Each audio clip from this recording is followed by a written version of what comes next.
There's a word in the Bible that can sometimes create fear and apprehension and even make us feel uncomfortable, and that is the word confession. But truly, confession is a gift from God. It's an opportunity for us to approach God and acknowledge our wrongdoing, whether in word or deed. Let's look at the psalmist in chapter 50, what he says. Finally, I confessed all my sins to you and stopped trying to hide my guilt.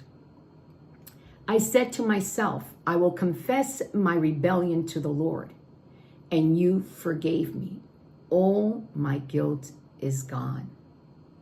So truly, confession is a gift, is a provision from God to us, to give us those opportunities to rekindle our relationship and help us to move forward in our walk with Him. Because the truth of the matter is, when we feel like we've made a blunder, whether in word or deed or thought, it prevents us from coming to God, from pursuing our relationship with Him. But I love what the psalmist says here, finally, because sometimes there's that period of time that we delay in our confession. And he says, but finally he got to that place where he confessed all his sins and he stopped hiding.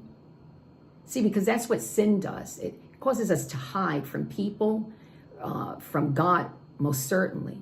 But God always wants us to have that open invitation to Him, to walk with Him and to hear from Him so He can speak to us and encourage us.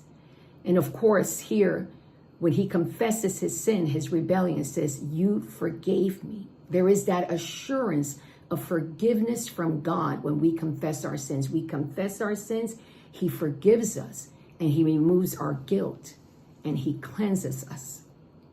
So let's be encouraged today and make this a practice more often than not to confess our sin and receive a guilt-free conscience and an open heaven with God.